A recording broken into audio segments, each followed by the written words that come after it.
one of the most hotly debated notes in the perfume industry is patchouli. People are often scared of patchouli. It sometimes has a bad reputation as being a difficult note to wear. And I am definitely someone that was in that boat for a while because I think I ran into a few too many earthy patchouli notes and I was absolutely turned off by it. So for a long time, especially when I was starting to get into fragrance more, I stayed away from patchouli.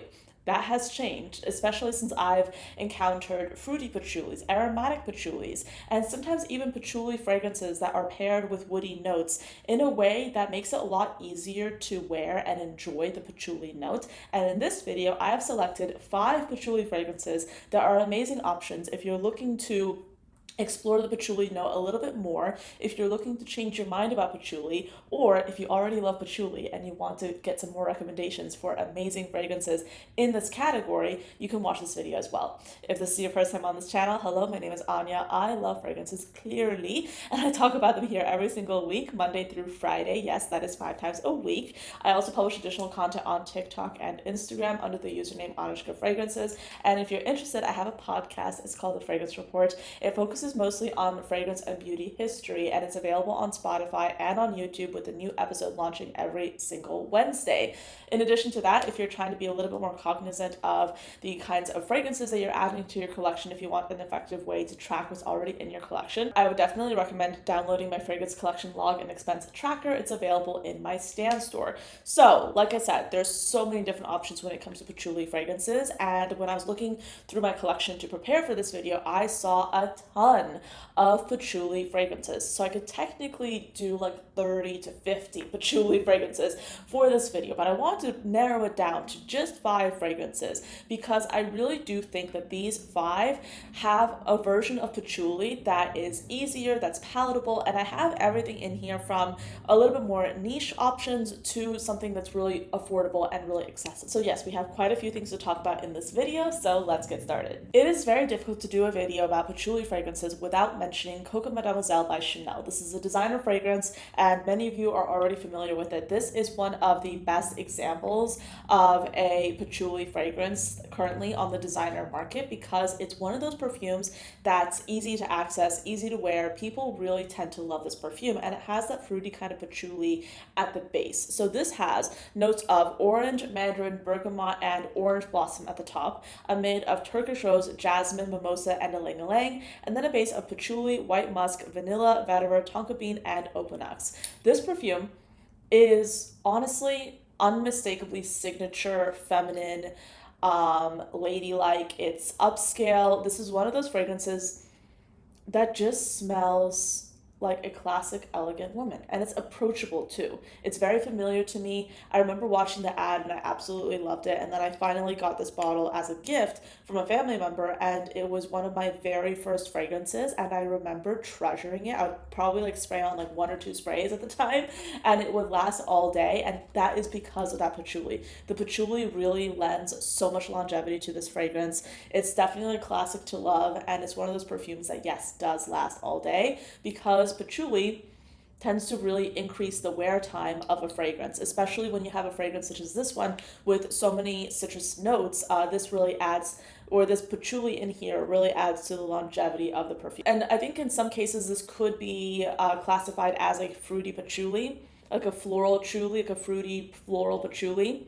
But it's definitely not overdone. It's a very palatable version of a patchouli note, but once you smell this in this particular fragrance, it's very easy to spot like a similar version of patchouli in other fragrances as well because this is such a classic perfume. So this next option is from Experimental Perfume Club, and this is kind of what I'd call a slightly woody, earthy patchouli. This is as far as I personally like to go when it comes to an earthy patchouli because this is done in just like a certain way that's not overdone, it's not overbearing, but it still has like that kind of benefit from the patchouli adding to the longevity of this fragrance. And this is of course Amber Iris by Experimental Perfume Club, and of course this has ambery, powdery notes like myrrh, incense, Italian iris, labdanum, ambroxan, and brett, which is a kind of like a musk mallow, the Indonesian patchouli leaf, and vanilla.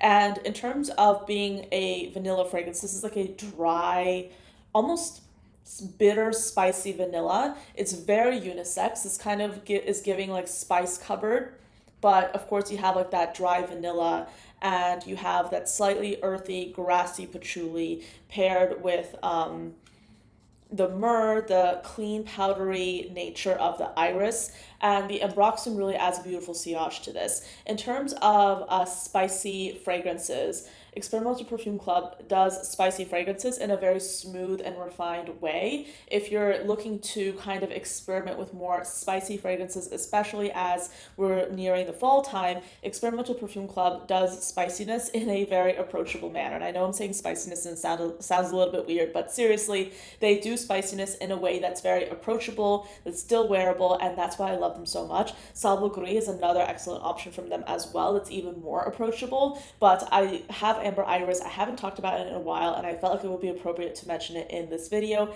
as an earthy patchouli, but something that I would consider to be still quite approachable. But they also do have travel sprays available on their website if you want to have a better option to test it out in a smaller size.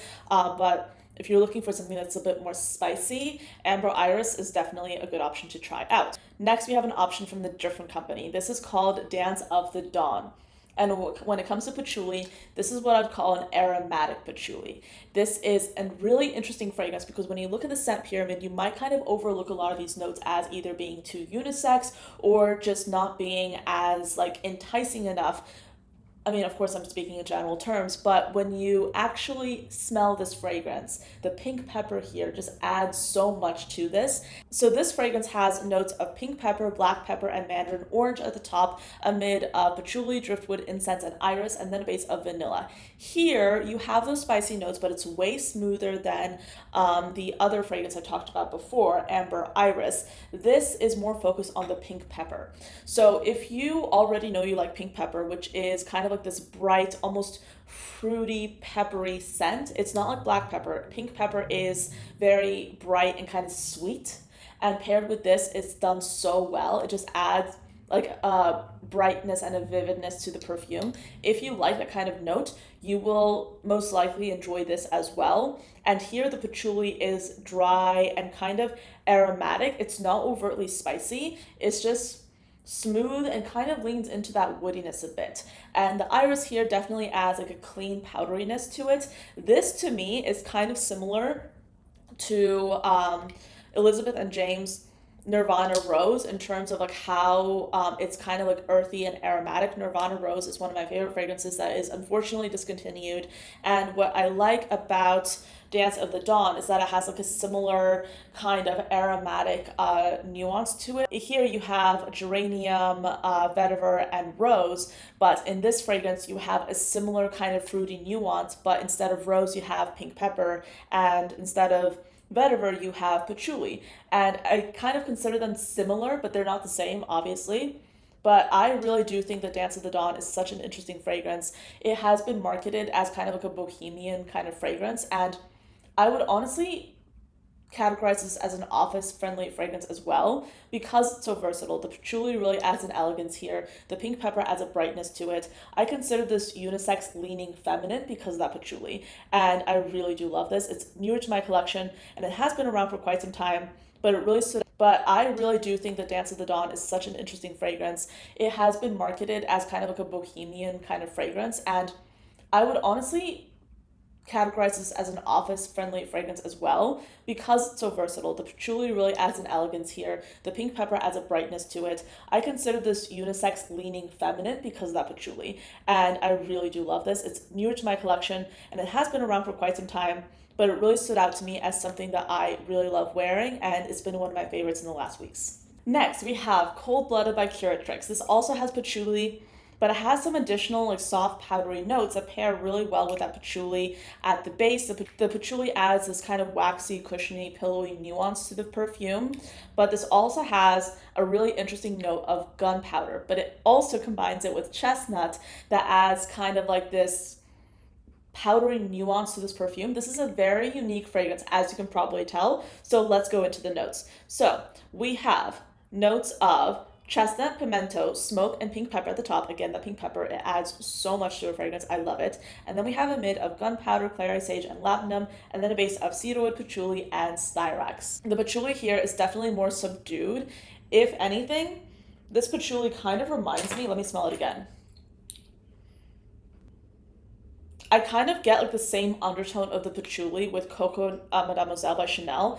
These are completely different fragrances, but in terms of how the fragrance uses patchouli, I consider these to be kind of similar. So the patchouli here is in the undertone, but the other notes, like the labdanum adds that velvety finish, the chestnut adds that nuttiness. The gunpowder, if anything, like if you're thinking gunpowder and you're wondering why would I want gunpowder in my fragrance? The gunpowder adds like a clean powderiness, literally, to the fragrance. This is a very interesting perfume. It's quite unique and also surprisingly approachable when you consider all the different notes. The spiciness here is not over, it's not sharp, it's not something that like is overbearing. It's very soft. So definitely want to try if you're looking for a little bit more experimentation, but it's still quite approachable. Again, this is cold-blooded by Curatric. Something that's a little bit more of a drier aromatic patchouli, this is more focused on kind of the woodiness, on the vetiver, is Kissment for Men by Maison Alhambra. This is nutmeg, it's sandalwood, it's vanilla, patchouli, vetiver. It's very much focused on the woodiness, on the sandalwood. If you love sandalwood, you will adore this. And the patchouli here lends the longevity to this fragrance, but it also ends up pairing quite well with those kind of sweet woods, like in the sandalwood. It's a beautiful fragrance. Like this, in my mind, like this is super affordable, by the way. It's literally like $25. $25, Kissment for Men by Maison Alhambra. It's really easy to love. I would say it's one of the most approachable fragrances in this entire video and is also one of the most affordably priced. And in my mind, this is just like a no-brainer. This is a no-brainer. Try it out if you love sandalwood and you're looking for more diversity in your collection. If you love vanilla and you're looking for a drier vanilla, this is amazing. It's very unisex. Anyone can wear this. This is truly one of my favorite fragrances of all time. Again, you can see the dent. It is very, very well loved. I love this perfume. It's amazing.